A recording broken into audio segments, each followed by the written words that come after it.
عمر بن الخطاب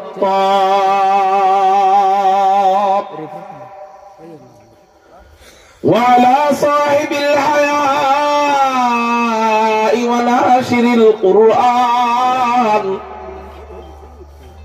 الشهيد المظلوم حين تلاوة الفرقان إمامنا عثمان بن عفان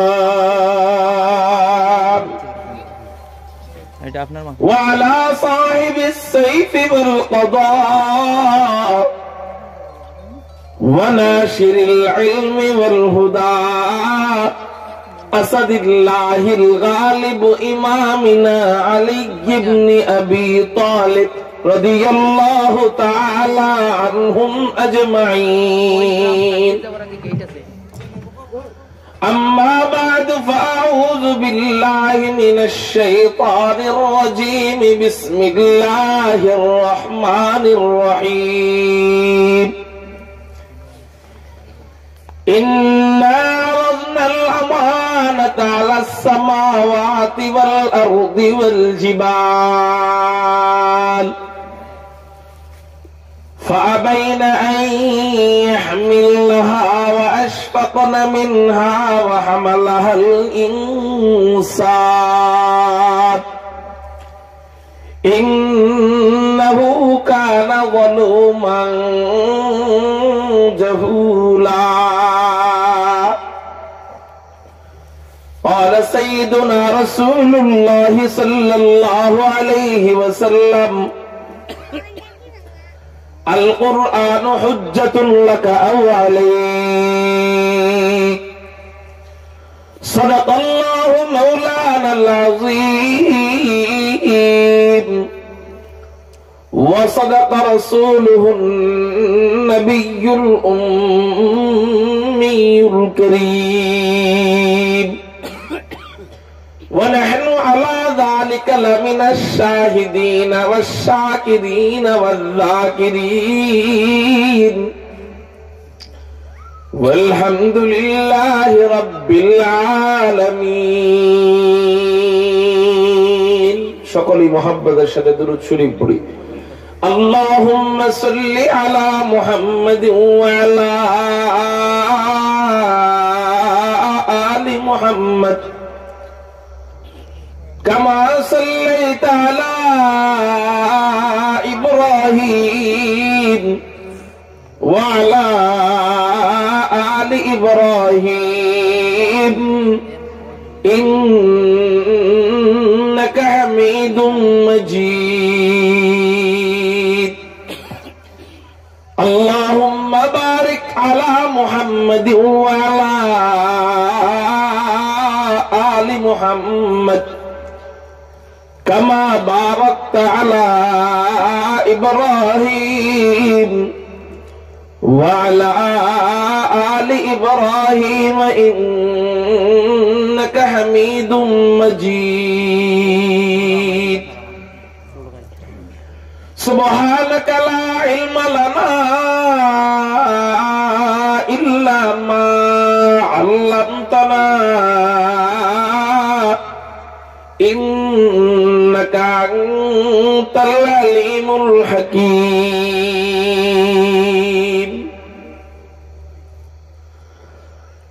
हर लहज़े मोमिन की नई शान नैयान,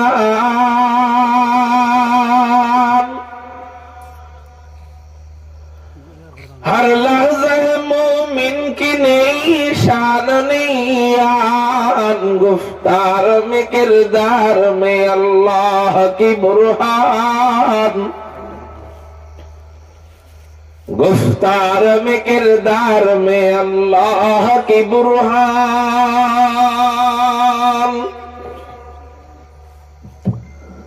क़हारी गफ़्फ़ारी क़ुद्दूसी जबरूत,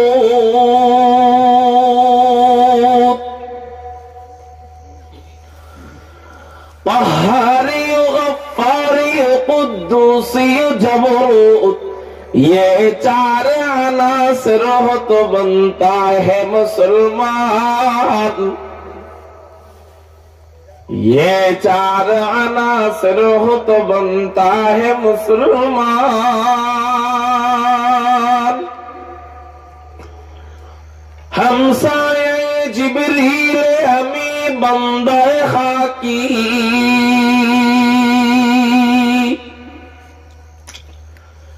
हमसाए जिब्रील अमी बंदा खाकी, है उसके नशीमन न बुखारा न बदख्शा,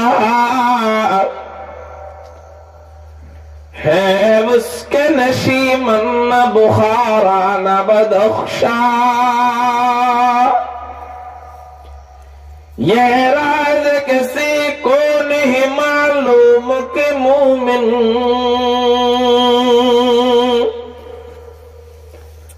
यह राज किसी को नहीं मालूम के मोमिन, पारी नजर आता है हकीकत में है कुरान, पारी नजर आता है हकीकत में है कुरान। ला इलाहा इल्लल्लाह।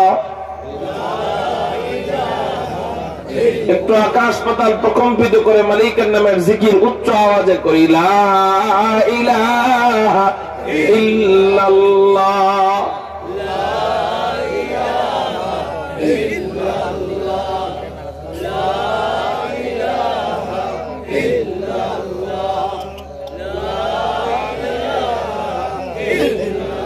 লা ইলাহা ইল্লাল্লাহ। तेरे महबूब की यारब, तेरे महबूब की यारब शबाहत लेके आया हो, हकीकत उसका तू करमई सूरत लेके आया हो, न अज़मत लेके आया हो न शौकत लेके आया हो, न अज़मत लेके आया हो न शौकत लेके आया हो, मोहब्बत लेके आया हो, मोहब्बत लेके आया हो। ला इलाहा इल्लल्लाह, ला इलाहा इल्लल्लाह,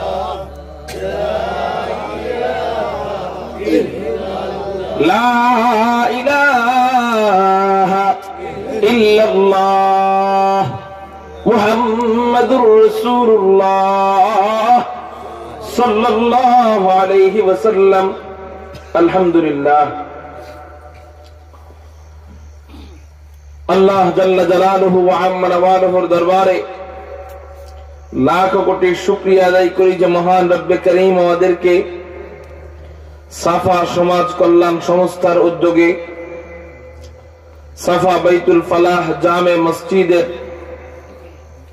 আয়োজনে রব্বে করিম আমাদেরকে সিলেট বিভাগের সিলেট জেলার বিয়ানীবাজার থানার অন্তর্গত পৈল গ্রামের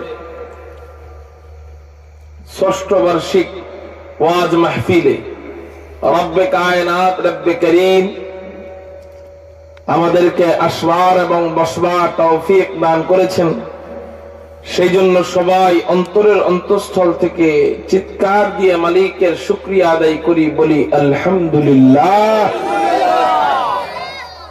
মুহতারাম হাজিরিন, আমাকে মাহফিলের পক্ষ থেকে একটি বিষয় নির্ধারণ করে দেওয়া হয়েছে। ইনশাআল্লাহ সেই বিষয়ের উপর আলোচনা করার চেষ্টা করব। আল্লাহ যেন আমাদেরকে যেই কথাগুলা বলবো সবাইকে আমল করার তৌফিক দান করেন, বলি আমিন। মুহতারাম হাজিরিন, আমি আপনাদের সামনে একটি আয়াত তেলাওয়াত করেছি। আল্লাহ পাক রব্বুল আলামিন পবিত্র কুরআনুল কারীমের মধ্যে বলেন, আউযু বিল্লাহি মিনাশ শাইতানির রাজীম, বিসমিল্লাহির রহমানির রহিম। ইন্না আরাযনাল আমানাতা আলাস সামাওয়াত ওয়াল আরদি ওয়াল জিবাল ফাআবাইনা আন ইয়াহমিলনাহা ওয়া আশফাকনা মিনহা ওয়া হামালাহাল ইনসান ইন্নাহু কানা যালুমান জাহুলা। আপনারা আমার দিকে তাকান। মিডিয়াম্যান ভাইরা আপনারা ভিডিও চালু করে বসে থাকেন, ওই ওনারা বারবার ধরলে আপনাদের দিক তাকায়। এবং স্টেজে কোনো প্রকার খাবার দাবার দিয়ে না, চা পান এগুলোর দরকার নেই। মুহতারাম হাজিরিন, মনোযোগ দিয়ে খেয়াল করেন। আল্লাহ এই আয়াতে কুরআনুল কারীমের দাম, ইজ্জত, কুরআনের শান, মান, মাকাম, মর্যাদা, আজমত বুঝাচ্ছেন। এবং এই আয়াতে আল্লাহ মানুষ জাতিরও দাম বাড়িয়ে দিচ্ছেন। আল্লাহ বলেন, ইন্না আরাজনাল আমানাতা আলাস সামাওয়াত। আল্লাহ পাক রব্বুল আলামিন আসমানের কাছে এই কুরআনকে পেশ করলেন। আল্লাহ পাক রব্বুল আলামিন এই কুরআনকে আল্লাহ এই আয়াতে আমানত বলতেছেন। আল্লাহ বলেন, আমি আমার আমানতকে আসমান সমূহের কাছে পেশ করলাম। আসমান, আমার আমানত তুমি নিবানি। আসমান বলে, মাওলা তোমার আমানত আমি পারবো না। ও মেরে মুহতারাম ভাইও, আল্লাহ জমিনকে বললেন, জমিন আমার আমানত তুমি নাও। জমিনও বলে, মাওলা তোমার আমানত এত দামি আমানত, তোমার আমানত এত ভারী আমানত, তোমার আমানত এত আজমত ওয়ালা আমানত, তোমার আমানত এত ইজ্জত ওয়ালা আমানত। ও মাওলাই করিম, তোমার এই আমানত নেওয়ার মতো শক্তি সামর্থ্য আমি জমিনের নাই। আসমানকে বললেন, আসমান আমার আমানত তুমি নাও। আসমান বলে, মাওলা পারবো না। জমিনকে বললেন, জমিন নাও। আপনারা আমাকে বলেন, এত বড় আসমান, বলে মাওলা তোমার আমানত আমি পারবো না। আসমানের শুরু কোথায়, আসমানের শেষ কোথায় আজ পর্যন্ত কেউ বলতে পারছে? জোরে বলেন, পারছে? কিয়ামত পর্যন্ত বলতে পারবে? আল্লাহ ছাড়া কেউই জানেন না আসমানের শুরু কোথায়, আসমানের শেষ কোথায়। তবে আসমানের মোটা কতটুকু হইতে পারে, নবীজি হাদিসের মধ্যে এর একটা ধারণা দেয়া যায়। আসমানের মোটা কতটুকু হইতে পারে নবীজি হাদিসের মধ্যে বলেন। আবু দাউদ শরীফের হাদিসের মধ্যে নবীজি জানায় যায়, আসমান এবং জমিনের মাঝখানের যে খালি জায়গা, এই খালি জায়গা কতটুকু? নবীজি বলেন, আসমান এবং জমিনের মাঝখানের খালি জায়গা 500 বছরের রাস্তা। চিৎকার দিয়ে বলেন সুবহানাল্লাহ। আসমান জমিনের মাঝখানের যে খালি জায়গা কয়শো বছরের রাস্তা? বলেন 500 বছরের রাস্তা। বিজ্ঞান এই হাদিস নিয়ে গবেষণা করতে গেছিল। বিজ্ঞান হাদিস নিয়ে যখন গবেষণা করতে যায়, ওদের মিটার আছে, যেই মিটার দিয়ে মাপে সূর্য কত দূরে জমিন থেকে, যেই মিটার দিয়ে ওরা মাপে জমিন থেকে চন্দ্র কত দূরে, সেই মিটার দিয়ে ওরা মাপা আরম্ভ করছে। মাপতে মাপতে আসমান খুঁজতে গেছে। নবী বললেন, আসমান এবং জমিনের মাঝখানের খালি জায়গা 500 বছরের রাস্তা। ওরা যখন মিটার দিয়ে মাপে 500 বছর ওভার করে, দেখে আসমান খুঁজে পায় না। 1000 বছর ওভার করে, আসমান খুঁজে পায় না। 1,00,000 বছর ওভার করে, আসমান খুঁজে পায় না। 1 কোটি বছর ওভার করে, আসমান তো দূরের কথা, একটা তারকাও খুঁজে পায় না। এরকম করতে করতে 9 কোটি বছর ওভার করার পরে মাত্র একটা তারকা খুঁজে পাইছে। চিৎকার দিয়া বলেন সুবহানাল্লাহ। নবীজি বললেন 500 বছর দূরে আসমান, আর ওরা 9 কোটি বছর ওই মিটার পাঠাইছে। 9 কোটি বছর দূরে ওদের এরিয়া গেছে, মাগার আসমান পায় নাই, পাইছে তারকা। এখন বিজ্ঞান এখানে একটা ঝামেলা পাকাইছে। সেটা কি? বিজ্ঞান বলে নবীর হাদিস সত্য নয়। নাউজুবিল্লাহ বলেন। নবীর হাদিস আমরা বিশ্বাস করি না। কেন বিশ্বাস করি না? নবী বললেন 500 বছর দূরে আসমান, আমরা তো আমাদের মিটার দিয়ে মাইবা দেখলাম 500 বছর দূরে। আসমান তো দূরের কথা, তারকাই খুঁজে পাওয়া যায় না। আসমান তো বহু দূরে থাক, তারকাই তো খুঁজে পাওয়া যায় না। 9 কোটি বছর যাওয়া লাগে তারকা খুঁজতে। জমিনের সবচেয়ে কাছের যেই তারকা, ওই তারকা হলো 9 কোটি বছর দূরে। বিজ্ঞানের কথা এটা। এখন কথা হইল, বিজ্ঞানের কথা মোতাবেক তারকাই যদি হয় 9 কোটি বছরে, আসমান তারকার নিচে নাকি উপরে? তাহলে আসমান 9 কোটি বছরের কম হবে না বেশি হবে? বেশি হবে। নবীজি বললেন 500 বছরের রাস্তা, বিজ্ঞান বলে আসমান 9 কোটির বেশি হবে। এখন আসেন, বিজ্ঞানের কথা নবীর কথা মিলল না, মিলছে? এই জন্য বিজ্ঞান বলে আমরা নবীর হাদিসকে মানতে পারবো না। এখন শোনেন, ও বিজ্ঞান, তোমার মাপার যেই মিটার, এই মিটার নবীর মিটারের সাথে মিলবে না। তোমার মাপার মিটার নবীর মিটারের সাথে মিলবে না। তোমার মিটার নবীর মিটারের সামনে ঠেলা গাড়ি। বুঝাইতে পারলাম না? আরেকটু বোঝেন। বিজ্ঞান ঘোষণা দিছে আমরা একটা বিমান বানাইছি, এই বিমান বাংলাদেশ থেকে রওনা দেয়। বাংলাদেশের বিপরীতে উল্টা সাইডে কোন রাষ্ট্র? আমেরিকা না যুক্তরাষ্ট্র। বাংলাদেশ বিমান আমেরিকায় রওনা দেয় বাংলাদেশ থেকে। এই গোলাকার পৃথিবীটা 51 কোটি 10 লক্ষ বর্গ কিলোমিটার। মনে করেন এটা একটা পৃথিবী, 51 কোটি 10 লক্ষ বর্গ কিলোমিটার। এই পৃথিবীর এক প্রান্তে বাংলাদেশ আর এক প্রান্তে আমেরিকা। এই বাংলাদেশ থেকে বিমান রওনা দেয় আমেরিকায় পৌঁছাইতে। পুরা পৃথিবী ভ্রমণ কইরা আমেরিকায় পৌঁছাইতে বিমানের সময় লাগে মাত্র 22 ঘন্টা। কয় ঘন্টা বলেন? 22 ঘন্টা। বানাইছে কি? বিমান বানাইছে কারা? বিজ্ঞানীরা। বিজ্ঞানীরা চ্যালেঞ্জ করলো, আমরা যে বিমান বানাইছি, আমরা যে যানবাহন বানাইছি, এই যানবাহন বাংলাদেশ থেকে আমেরিকায় পৌঁছাইতে 22 ঘন্টা সময় লাগে। এখন এই পৈল গ্রামের এক ঠেলা গাড়ি চালক সে বলতেছে, আমারও তো একটা যানবাহন আছে, নাম হইলো ঠেলা গাড়ি, আমি একটু ঠেলা দেখি তো 22 ঘন্টা, যে 22 ঘন্টায় আমেরিকা যাওয়া যায় কিনা। এখন ঠেলা গাড়ি ঠেলতে 22 ঘন্টা ঠেলছে।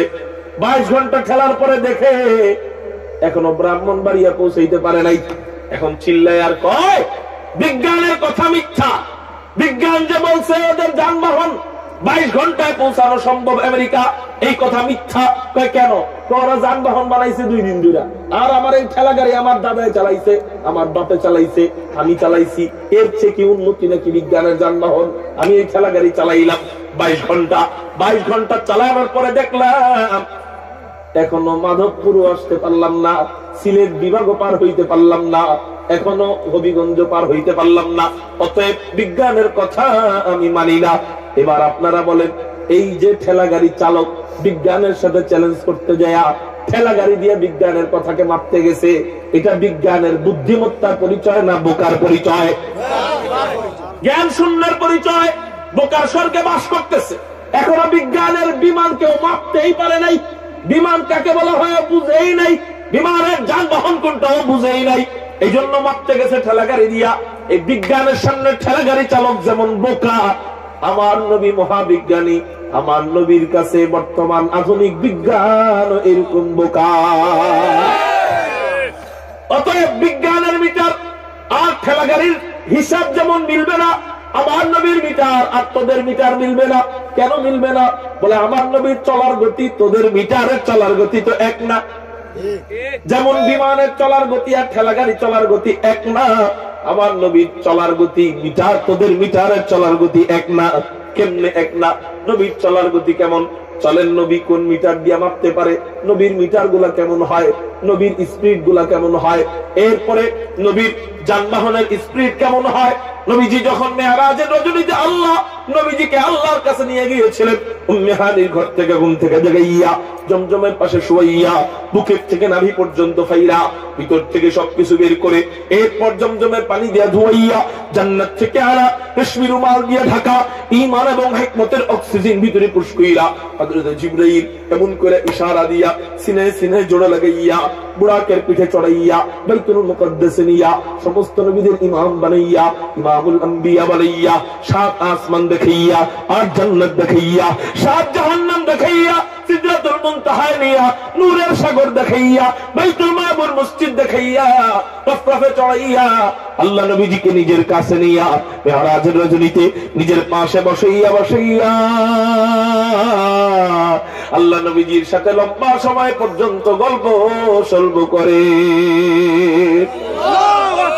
এই লম্বা সময় যে গল্প হয়, এই মেরাজের রজনীতে আল্লাহ নবীজিকে যে নিয়ে গেছিলেন কয়েকটা যানবাহন পাঠাইছিলেন, এর মধ্যে একটা যানবাহনের নাম হলো বুরাক। সর্বনিম্ন যানবাহন এটা জান্নাতের ভিতরে। জান্নাতের ভিতরে সবচেয়ে ছোট যানবাহন এটা। আরো যানবাহন ছিল রফরফ, এটা দুনিয়াতে পাঠায় নাই। আরো যানবাহন ছিল কুরসি, এটা দুনিয়াতে পাঠায় নাই। কিন্তু আল্লাহ বুরাক করে পাঠাইছেন। এটা হলো বাকি যানবাহন গুলার থেকে একেবারে স্লো মোশনে চলে। এই বুরাকটা কত স্লো চলে, নবীজি হাদিসের মধ্যে বলেন এই বুরাক চোখের দৃষ্টি যত দূর যায় বোরাক একটা করে লাভ দেয়। চোখের দৃষ্টি যত দূর যায় বোরাক একটা করে লাভ দেয়। তাহলে এবার আপনারা আমাকে বুঝে থাকলে বলেন, বিজ্ঞানের তারকায় যাইতে লাগে 9 কোটি বছর, আর ওই বোরাক নবীজির যানবাহন, ওইটা চোখের দৃষ্টি দিবে জমিন থেকে তারকায়, ওই তারকায় ওই বোরাকের পৌঁছাইতে কয় কোটি বছর লাগবে? 1 লাখ কি? চলে বলেন 1 লাখ 1 পলক। সুবহানাল্লাহ বলেন। মেরে মুহতারাম ভাইও, তাহলে বোঝেন বিজ্ঞানের চলার গতি আর নবীর চলার গতি কি মিলবে? এখন যেটার মধ্যে মিলবে না সেটার মধ্যে যদি বলস নবীর কথা মানি না, তাহলে বুঝতে হবে তোরা ওই ঠেলা গাড়ির চালকের মতো বোকা। তাহলে আল্লাহর নবীর হিসাব মোতাবেক আসমান জমিনের মাঝখানের খালি জায়গা 500 বছর, বিজ্ঞানের হিসাব মোতাবেক না, নবীর হিসাব মোতাবেক। এখন কি দিয়া যে 500 বছর আল্লাহ ভালো জানে। বিজ্ঞান দ্রুতগামী যানবাহন, দ্রুতগামী মিটার পাঠায় 500 বছর পার হয়েছে, পায় নাই আসমান। কোন জিনিস দিয়া যে 500 বছর আল্লাহ ভালো জানে। তো এই 500 বছর হলো আসমান জমিনের মাঝখানের খালি জায়গা। নবীজি হাদিসের মধ্যে বলেন, আসমান জমিনের মাঝখানের যে খালি জায়গা, আল্লাহ পাকের এক একটা আসমানও আবার ততটুকু মোটা। আসমান জমিনের মাঝখানের খালি জায়গার কথা কেন আনলাম? আনার কারণ হইল, নবীজি বলেন আসমান জমিনের মাঝখানের খালি জায়গা যত বড়, যত ফাঁকা, আল্লাহর এক একটা আসমান আবার ততটুকু মোটা। এই এক একটা আসমান আবার আল্লাহ বানাইছে কি দিয়া, দেখেন কত দামি দামি আসমান। তাফসীরের কিতাবের মধ্যে পাওয়া যায়, আল্লাহ প্রথম আসমান বানাইছেন হলুদ জমরুদের পাথর দিয়া, দ্বিতীয় আসমান বানাইছেন সাদা রূপা দিয়া, তৃতীয় আসমান বানাইছেন লাল স্বর্ণ দিয়া, চতুর্থ আসমান বানাইছেন আবারও সাদা রূপা দিয়া। তার মানে আসমান এবং জমিনের মাঝখানে পুরাটা স্বর্ণ দিয়া ভরে রাখলে যেমন, আসমান জমিনের মাঝখানের পুরা খালি জায়গাটা স্বর্ণ দিয়া ভরে রাখলে যেমন, আল্লাহর এক একটা আসমান তেমন দামি। সুবহানাল্লাহ বলেন। বলে এক একটা আসমান আল্লাহ রূপা দিয়া বানান, আবার তৃতীয় আসমান আল্লাহ লাল স্বর্ণ দিয়া বানান, চতুর্থ আসমান আবারও সাদা রূপা দিয়া বানান, পঞ্চম আসমান আল্লাহ পাক রব্বুল আলামিন লাল ইয়াকুতের পাথর দিয়া বানান, ষষ্ঠম আসমান আল্লাহ পাক রব্বুল আলামিন সবুজ জমরুদের পাথর দিয়া বানান, সপ্তম আসমান আল্লাহ কোন পাথর দিয়া বানান না, কোন স্বর্ণ রূপা দিয়া বানান না, সপ্তম আসমান আল্লাহ নূর দিয়া বানান। এত দামি দামি আসমান আল্লাহ কাদের জন্য বানাইলেন রে? কার জন্য বানাইলেন? কবি বলেন, ये ज़मीं मेरे लिए है, आसमां मेरे लिए है, ये ज़मीं मेरे लिए है, आसमां मेरे लिए, और है मसरूफ खिदमत कुल जहां मेरे लिए, और है मसरूफ खिदमत कुल जहां मेरे लिए, बरगबर मेरे लिए है, हर समर मेरे लिए, बरगबर मेरे लिए है, हर समर मेरे लिए, हर चमन मेरे लिए, हर गुलसिता मेरे लिए। मेरे लिए और अर्थ बुझेनনি? আমার লাগা। হ্যাঁ, তাহলেই হবে।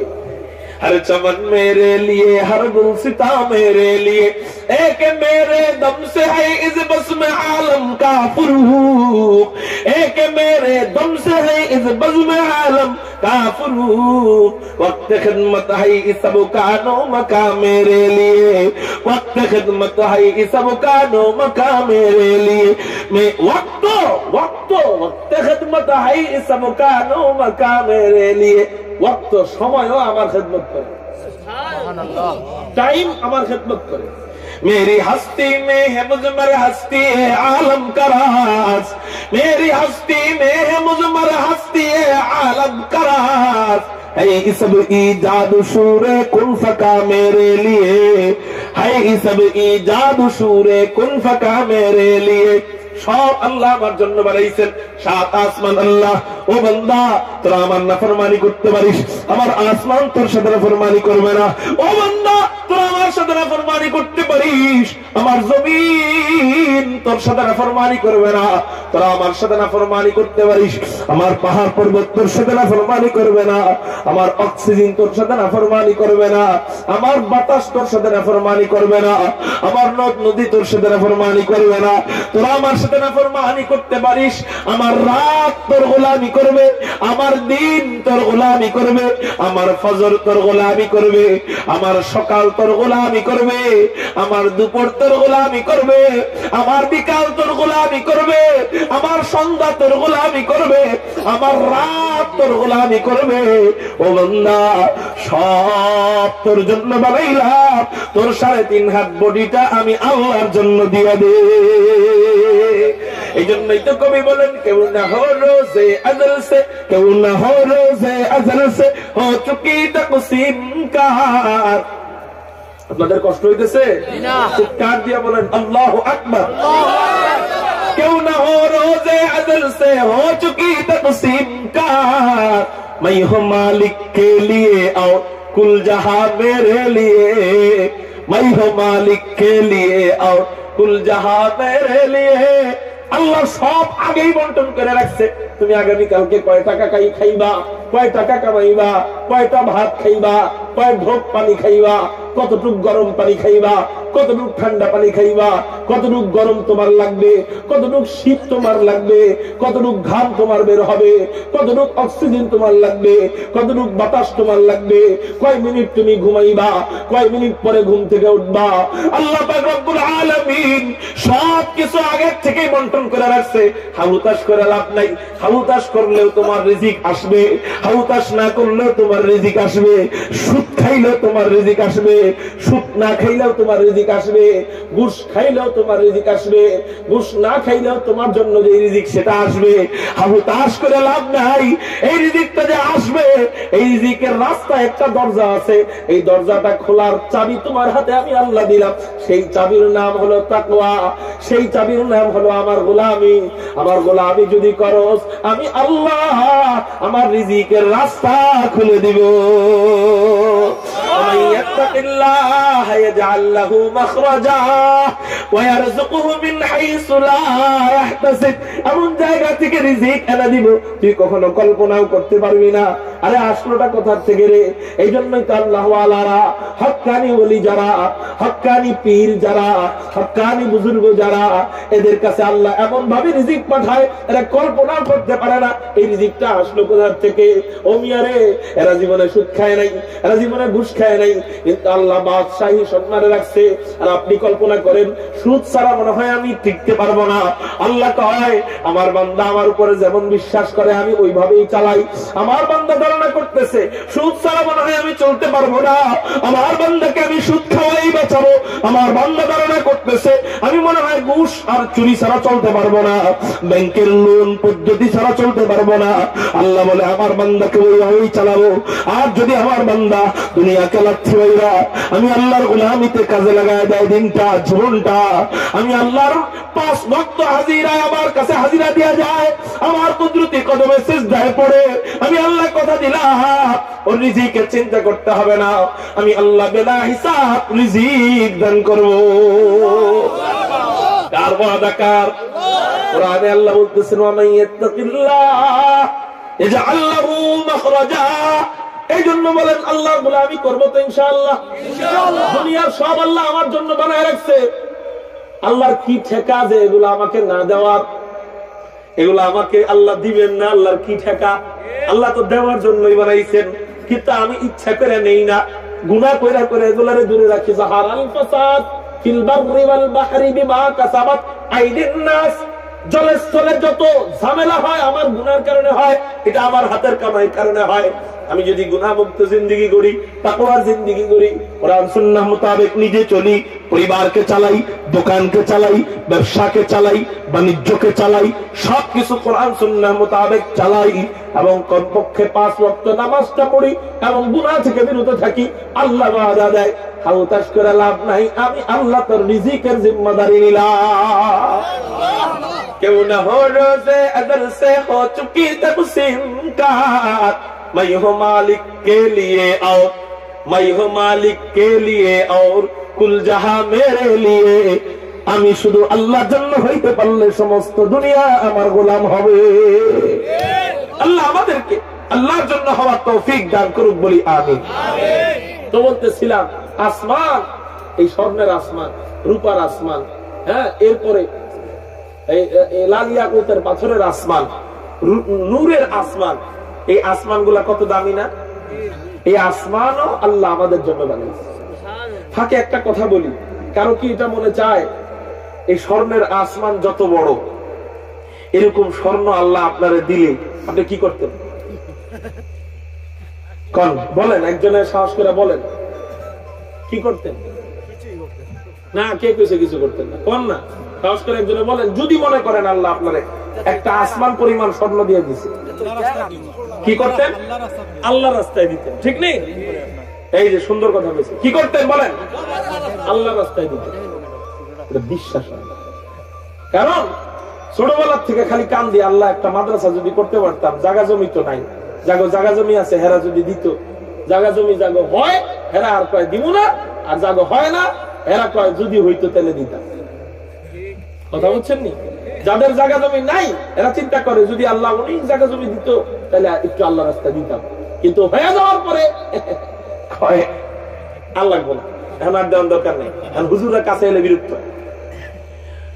আল্লাহ রাস্তায় দিতেন না, তারপরে নিয়ত করছেন দিবেন, আল্লাহ সেই সওয়াব দিবে। কিন্তু এখন শোনেন, এই যে আসমান পরিমাণ স্বর্ণ আল্লাহ আপনারা দিলে, দান করে দিতে মনে চাইতেছে আপনার, এরকম 7 আসমান আর 7 জমিন একসাথ করলে, একত্র করলে যেই নেকি সেই নেকি আপনি আসমান জমিন না পাইলেও, আসমান জমিন পরিমাণ স্বর্ণ না পাইলেও 2 সেকেন্ডে এই আসমান জমিন পরিমাণ নেকি কামাইতে পারবেন।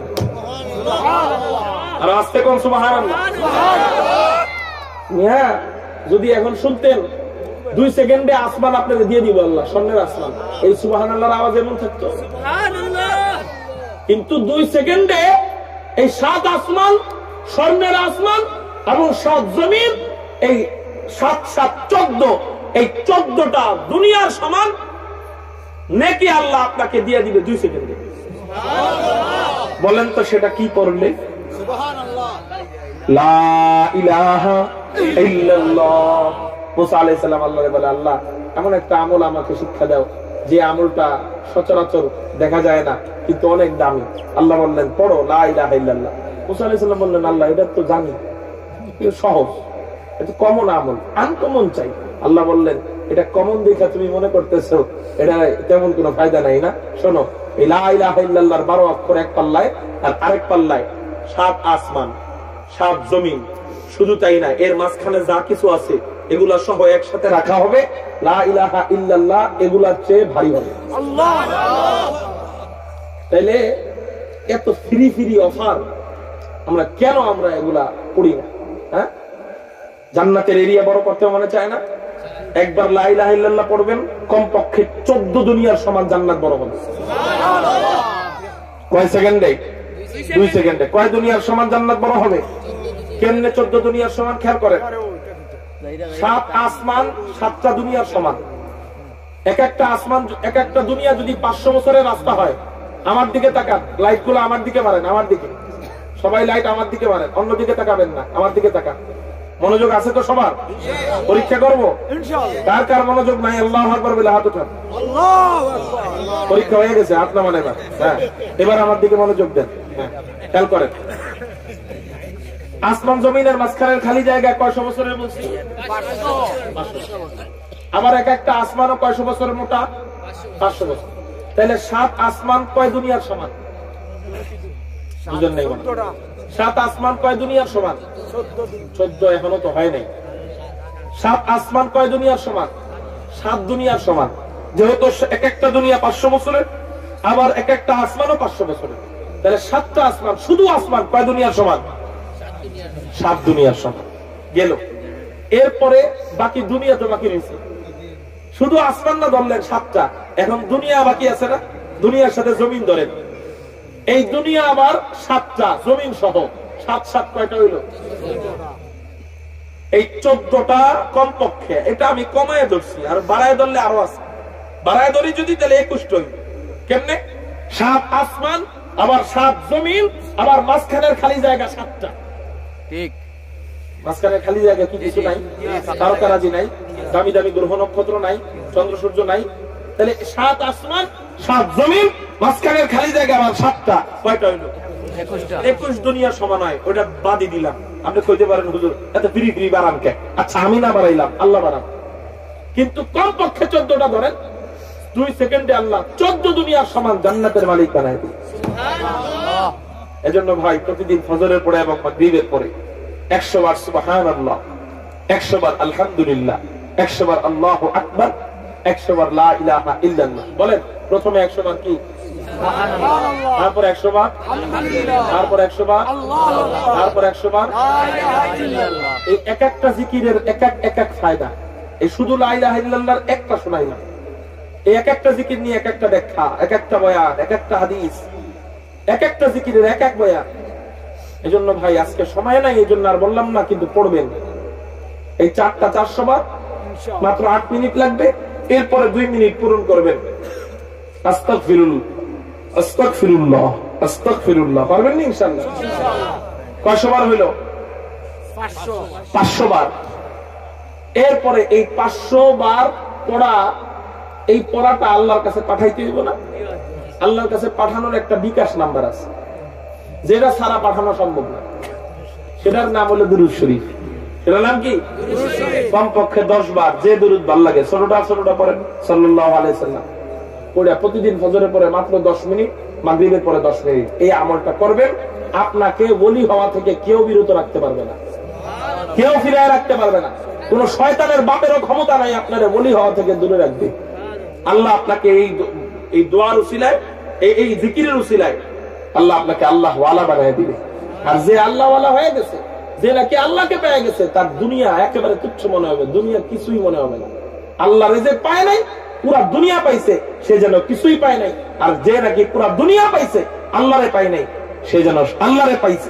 পুরা দুনিয়া বাদ আল্লাহকে পাইছে, সে যেন সব পেয়ে গেছে। কথা বুঝতে পারছেন? এই জন্য এই আমলটা মরণের আগ পর্যন্ত করবেন। কারা কারা আল্লাহু আকবার বলে দিয়ে হাত লাগাবেন? করবেন না ইনশাআল্লাহ? আল্লাহ তুমি কবুল করো বলি আমিন। হাত নামান। এই আসমানের হিস্ট্রি বলতে যায় এই পর্যন্ত। এখন আসেন ওই আসমান, বড় বড় ওই আসমানকে আল্লাহ কি বলতেছে? ইন্না আরাদনাল আমানাতা আলাস সামাওয়াত। আল্লাহ পাক রব্বুল আলামিন আল্লাহর আমানত, আল্লাহর কোরআনকে আসমানের কাছে পেশ করলেন। আসমান বলে মাওলা তোমার আমানত পারবো না। তার মানে স্বর্ণের আসমান বলে মাওলা পারবো না, রূপার আসমান বলে মাওলা পারবো না, নূরের আসমান বলে মাওলা পারবো না, লালিয়াকুতের আসমান বলে মাওলা পারবো না, এই ধরনের আসমান গুলা বলে মাওলা পারবো না। আল্লাহ পাক রব্বুল আলামিন জমিনকে বললেন, জমিন আমার আমানত তুমি নাও। জমিনও বলে মাওলা পারবো না। আল্লাহ পাহাড়কে বললেন, পাহাড় আমার আমানত তুমি নাও।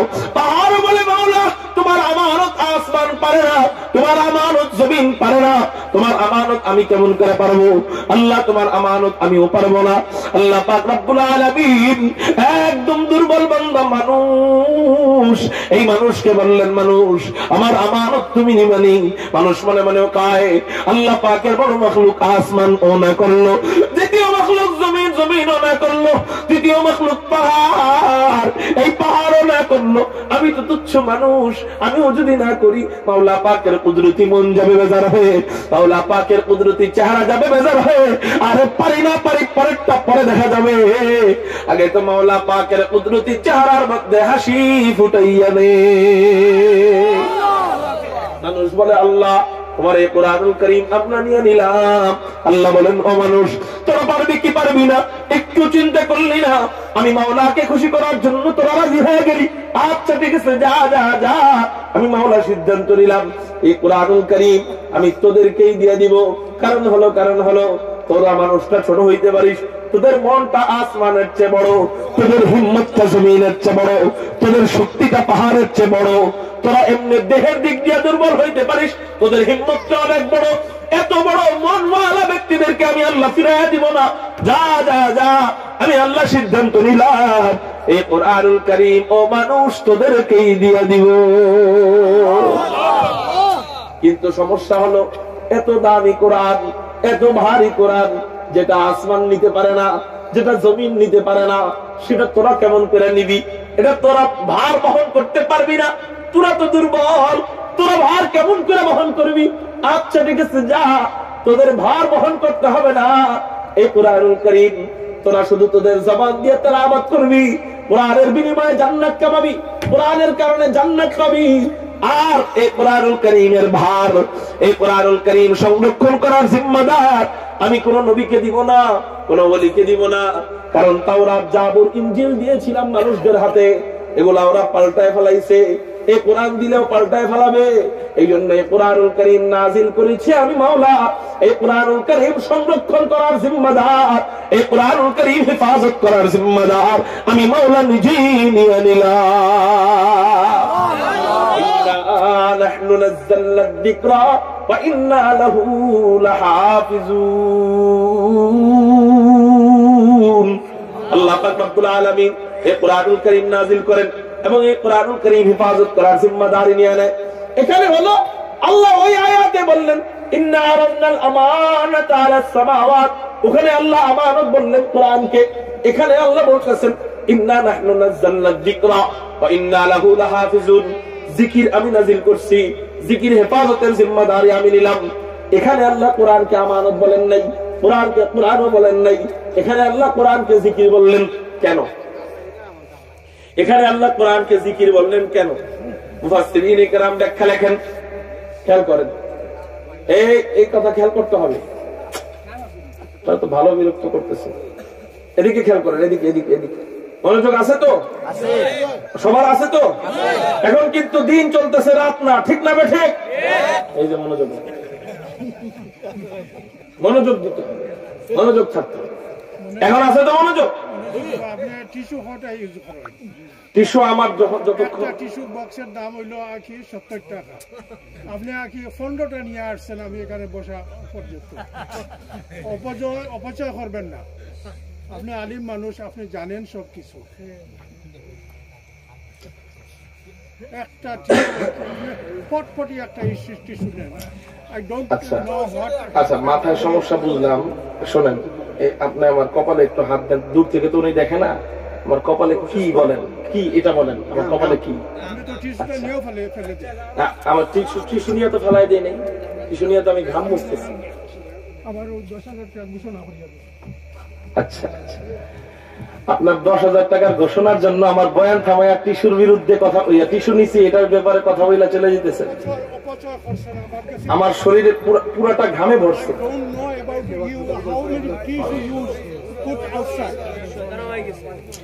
সিলেটের জমিনে এই প্রথম কোন ব্যক্তির থেকে টিস্যু নেওয়ার কারণে অপমান হতে হলো। ওনার 10,000 টাকা পাওয়ার জন্য আপনারা দাওয়াত দিচ্ছেন? হ্যাঁ, ওনারে আপনারা কি 10,000 টাকা পাওয়ার জন্য দাওয়াত দিচ্ছেন? এই টিস্যুর জন্য উনি একজন আলেমকে ধমকাইতে পারে। এই টিস্যুর জন্য একজন আলেমকে ধমকাইতে পারে না। আমার ঘাম হইলে কি আমি টিস্যু নিব না?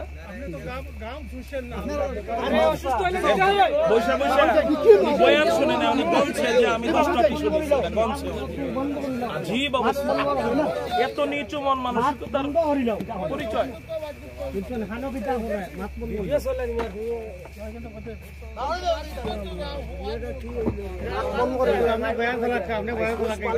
ঘামে ভিজে গেছে পুরা গেঞ্জি।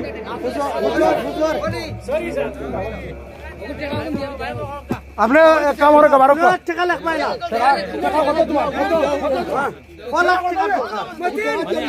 দোষ খুঁজে পাইতেছে না তো?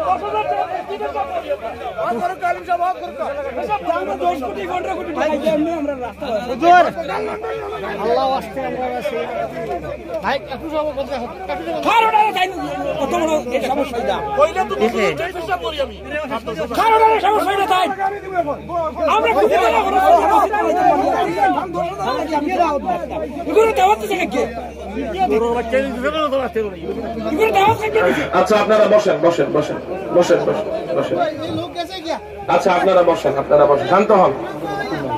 আচ্ছা বসেন। আচ্ছা আপনারা বসেন আমি আপনারা কাছে আরো আধা কথা ভাবছি আপনারা কিছু আরো 5টা নিয়ে বেশক। আচ্ছা এখন বাদ দেন, কথা রাখেন, শোনেন। এই 10,000 টাকা লিখিও না, ফিরিয়ে দাও। আচ্ছা হয়েছে যা হওয়ার হয়ে গেছে। আপনার দুঃখিত হয়ে যাবে।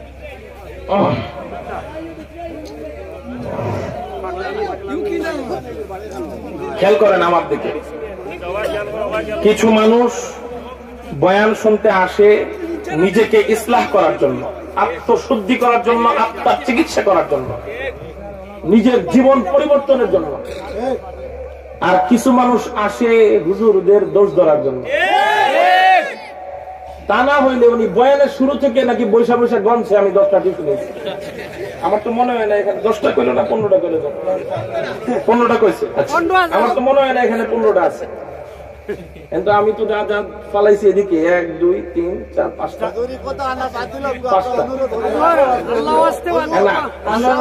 বোঝার জন্য বলতেছি, বোঝার জন্য। এটা আপনাদের শিক্ষা। শোনেন একটা কথা খেয়াল করেন।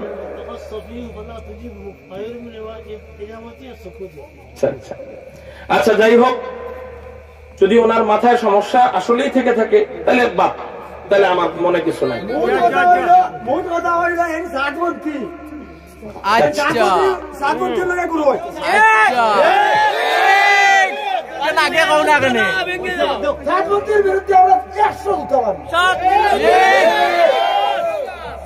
খেয়াল করেন। তবে 2-1 জন যে বললেন, একজন মনে হয় বলছেন মাথায় সমস্যা। আসলে মাথায় সমস্যা হইলে বোঝা যায় মাথায় সমস্যা না, এটা তার মাইন্ডের সমস্যা। মাইন্ডের সমস্যা হওয়ার কারণে ওই একটা কথা আছে, ছোট্ট একটা কথা শোনাই আপনাদেরকে। এটাও বয়ান বুঝতে হবে। এই ধরনের মানুষ থেকে বাঁচার জাতিকে দরকার আছে, জাতির দরকার আছে। হযরত আশরাফ আলী থানভী রাহমাতুল্লাহ আলাইহির একটা মানে কিতাবের মধ্যে একটা গল্প পড়ছিলাম ছোট সময়, যতটুকু মনে আছে। এলাকার এক বুড়ি ছিল, ওই বাড়িতে যারই বিয়ে হয় নতুন বউ যেই আসে ওই বুড়ি দেয় ওই নতুন বউর দোষ ধরে ধরতে শেষে এমন একটা বিয়ে করে আনছে এক বিবিকে যার কোনো দোষ নাই। এখন এর ডাইকে নিয়ে এসে সবার দোষ ধরে, সব বউকে দোষ ধরে। আজকে দেখে এই বউ কি দোষ ধরে আনছে। আনার পরে ঢুকানোর পরে এখন কয় কম তো এই বউর কি দোষ? দোষ খুঁজে পায় না দেখা কয় কি বেশি ভালো না। দোষ খুঁজে পায় না দেখে কি কয় বেশি ভালো না। এই অবস্থা হচ্ছে আমার ক্ষেত্রে। কোন বেড়া শুরু থেকে দোষ ধরনের লেগে যে বয়া রয়েছে এটা বুঝাই যায় হ্যাঁ টিস্যু গনা দেখা, টিস্যু গনবো শুরু থেকে বয়া শুনবো। টিস্যু যেহেতু গনছে তার মানে বোঝা গেল ওই বুড়ির মতো বেশি ভালো না। এজন্য তাদের অভ্যাস, যাদের অভ্যাস এরকম, মেহরবানি করে কমিটিদেরকে বলবো মাত্র 5-10 হাজার টাকার জন্য এই ধরনের মানুষদেরকে দাওয়াত দিয়া এত সুন্দর মাহফিলটাকে নষ্ট করবেন না। এবার শোনেন, আমার বয়ান শেষ করে ফেলি, 5 মিনিট পর আজান দিবে, বয়ান গুছাই ফেলি। আল্লাহ বলতেছেন কি, এই কোরআনুল কারীম হেফাজত করার জিম্মাদার আমি নিলাম। খেয়াল করেন কে বলতেছে? আল্লাহ কোরআন হেফাজত করার জিম্মাদারি নিছে, কিন্তু আল্লাহ কোরআন শব্দ বলেন নাই, বলছেন জিকির। ইন্না নাহনু নাযালনা যিকরা ওয়া ইন্না লাহু লাহাফিজুন। আমি জিকির নাজিল করেছি এবং জিকির হেফাজত করার জিম্মাদার আমি নিলাম। সুবহানাল্লাহ। আল্লাহ পাক রব্বুল আলামিন কোরআনকে এখানে জিকির বললেন কেন? মুফাসসিরিনে কেরাম তাফসীরের কিতাবের মধ্যে লেখেন কোরআনকে জিকির বলার কারণ হলো আল্লাহ পাক রব্বুল আলামিন জিকির দ্বারা বুঝাতে চেয়েছেন, জিকির দ্বারা আমি এই কোরআনকেও বুঝালাম, মানে কোরআনকে হেফাজত করব, এবং এই কোরআনটা যেই জিনিসটার মাধ্যমে হেফাজত করব সেই জিনিসটাকেও বুঝালাম। বুঝেন নাই মনে হয়? কোরআনকেও আল্লাহ হেফাজত করবেন। এই জিকিরের এক অর্থ হলো ডাইরেক্ট কোরআন, আর আরেক অর্থ হলো এই কোরআনটা যে জিনিসটার মাধ্যমে হেফাজত করবেন সেই জিনিসটা কি? কোরআন আল্লাহ কিসের মাধ্যমে হেফাজত করতেছেন? আল্লাহ কোরআন দুই গ্রুপের মাধ্যমে হেফাজত করতেছেন। কয় গ্রুপ? এক নাম্বার গ্রুপ, এই গ্রুপের মাধ্যমে আল্লাহ কোরআনের শব্দের হেফাজত করতেছেন, সেই গ্রুপের নাম হলো কোরআন কারীমের হাফেজ, হাফেজে কোরআন। আর আরেক গ্রুপের মাধ্যমে কোরআনের অর্থের হেফাজত করতেছেন। আলহামদুলিল্লাহ, কত কোরআনের কত ভাষা বের হয়েছে, মাঝের অর্থ কেউ পাল্টাইতে পারে নাই। কোরআনের ব্যাখ্যায় কত ভাষায় কত ব্যাখ্যা লেখে, কত ভাষায় কত অর্থ লেখে, মাগার অর্থ পাল্টাইতে পারে নাই। অর্থ আল্লাহ নামের আল্লাহ অর্থ ঢুকাইতে হয়। ভাষা অনেক হইলেও অর্থ পাল্টায় না। বলে আল্লাহ পাক রব্বুল আলামিন কোরআনের শব্দ হেফাজত করেন হাফেজে কোরআনের মাধ্যমে, আর কোরআনের অর্থ হেফাজত করেন উলামায়ে কেরামদের মাধ্যমে। যারা নাকি উলামায়ে কেরামদের দিকে লাভ চক্ষু দিয়ে তাকাবে, উলামায়ে কেরামদের দোষ ধরার জন্য ব্যতিব্যস্ত থাকবে, উলামায়ে কেরামদের থেকে দেশ থেকে লাঞ্ছনা করে বিদায় করে দিতে যাবে, আল্লাহ পাকের জাত ও ইজ্জতের কসম করে বলি, যারা আলেমদের বিরোধিতা করে তাদেরকে আল্লাহ ফেরাউন আর নমরুদের মতো মারবে।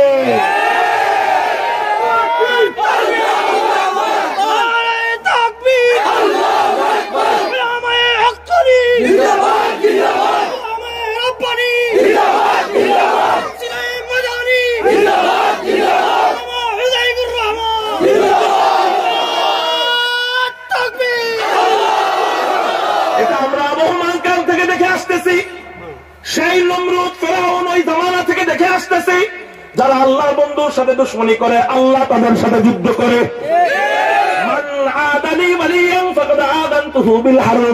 আল্লাহ তো জানাই দিছে আমার বন্ধুর সাথে যারা দুশমনি করবে তাদের সাথে যুদ্ধ। ও আওয়ামী লীগ তোমার করতে হবে না, ও বিএনপি তোমার করতে হবে না, তাদের সাথে যুদ্ধ। ও হেফাজত ইসলাম তোমার করতে হবে না, ও তাবলীগ তোমার করতে হবে না, ও চরমনাই হুদারি তোমার করতে হবে না। যারা আমার বন্ধুর সাথে দুশমনি করবে তাদের সাথে যুদ্ধের ঘোষণা আমি মাওলা নিজে দিলাম। আলেমদের সাথে দুশমনি করলেই তো আলেমদের বয়ান ভালো লাগে না। তাদের সামনে বসে নিজের আত্মা চিকিৎসার জন্য না, তাদের থেকে শিখার জন্য না, তাদেরকে শিখানোর জন্য। তাহলে বলেন এই কোরআন আল্লাহ হেফাজত করবেন, এবং কোরআন যেই জিনিসটার মাধ্যমে হেফাজত করবেন সেই জিনিসকেও আল্লাহ হেফাজত করবেন। আল্লাহ কোরআন কি ডাইরেক্ট আইসা হাত দিয়ে হেফাজত করবে? আমরা হেফাজতের অর্থ কি বুঝি? মাঝে মাঝে ভিডিওতে দেখি কোরআনুল কারীম ছিঁড়া পিড়া ফেলাইতেছে, কোরআনকে লাঞ্ছিত করতেছে। তখন আমরা কমেন্টে লিখি, কিও আল্লাহ না বললো কোরআন আল্লাহ হেফাজত করবে, তাহলে এটা ছিঁড়তেছে, সে অপমান করতেছে, তাহলে এটা হেফাজত করতেছে না কেন, ধরতেছে না কেন, আল্লাহ তাকে মারতেছে না কেন? আল্লাহ এই হেফাজত বলে নাই। কোরআন যদি কেউ অপমান করে আল্লাহ সেটার শাস্তি আখিরাতে দিবে, চাইলে দুনিয়াতে দিয়ে দিতে পারে, সেটা ভিন্ন কথা। আল্লাহ কোন হেফাজত বলছে? তাওরাত যেমন আগের মতো নাই, ইনজিল যেমন পাল্টাই গেছে, জাবর যেমন পাল্টাই গেছে, এই কোরআনও পাল্টাবে না। কোরআন তাওরাত জাবর ইনজিলের মতো পাল্টাবে না। শব্দ, অক্ষর, জবর, জের, পেশ, তানবিন, নুকতা, বাক্য, আয়াত, সূরা সব যেমন ভাবে নাজিল হয়েছে কিয়ামত পর্যন্ত ওইভাবেই হেফাজত থাকবো। এটাই আমি আল্লাহ ওয়াদা দিয়েছি। আজকে এই ওয়াদাটা আল্লাহ পূরণ করতেছে। ডাইরেক্ট আল্লাহ হাত দিয়া, কুদরতি হাত দিয়া কোরআন হেফাজত করবে এইভাবে না। আল্লাহ ওয়াদা পূরণ করেন কোন এক মাধ্যমে। আল্লাহ যদি আরেক আয়াতে বলছে তাকওয়া অবলম্বন করলে আল্লাহ রিজিক দিবে, রিজিক কি আল্লাহ ডাইরেক্ট ঘরে এসে দিয়ে যাবে না কোনো মাধ্যমে? তাহলে আল্লাহ কোরআনটা হেফাজত করবেন কোন এক মাধ্যমে। আল্লাহ কোরআনটা যাদের মাধ্যমে হেফাজত করতেছেন ওই গ্রুপের নাম হলো, প্রথম গ্রুপ শব্দের হেফাজত করতেছেন কোরআনের, তাদের নাম হাফেজে কোরআন, এবং দ্বিতীয় গ্রুপ অর্থের হেফাজত করতেছেন, তাদের নাম উলামায়ে কেরাম। তাহলে কোরআনকে অপমান করা যেন হাফেজ এবং আলেমকে অপমান করা, আবার আলেমকে অপমান করা যেন কোরআনকে অপমান করা, আবার হাফেজকে অপমান করা যেন কোরআনকে অপমান করা। কথা বুঝাইতে পারলাম? কারণ কোরআন আল্লাহ এই দুই গ্রুপের মাধ্যমে হেফাজত করতেছেন, এই দুই গ্রুপকে কখনো অপমান করব না। আল্লাহ বুঝবার তৌফিক দান করুন। এবার আসেন, আমি যেটা বলার জন্য এতগুলা কথা বলছি, যেটা বোঝানোর জন্য, সেটা হলো আমার একটা সন্তান যদি, আমার একটা ছেলে যদি, আমার একটা মেয়ে যদি আল্লাহর ওয়াদা পূরণের মাধ্যম হয়, আল্লাহর ওয়াদা করতেছেন কোরআনে হেফাজত করবেন, এই হেফাজত করবেন আল্লাহর ওয়াদা বাস্তবায়ন হওয়ার, আমার সন্তানটা যদি মাধ্যম হয় হাফেজে কোরআন হয়ে, তাহলে কেমন হবে বলেন?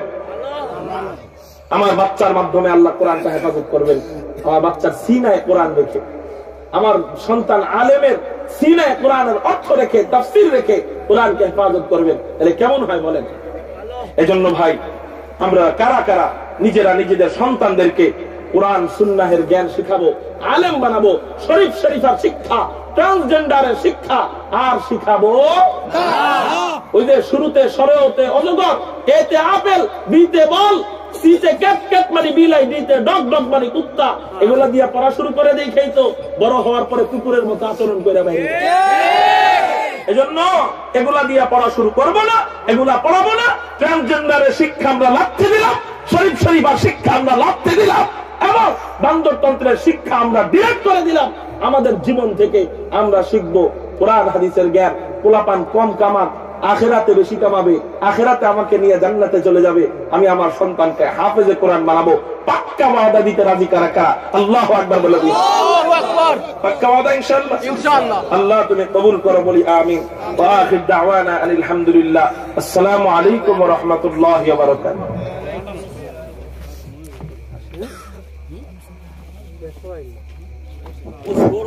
মাহতারাম হাজিরিন, এখনই পবিত্র এশার নামাজের আযান হবে এবং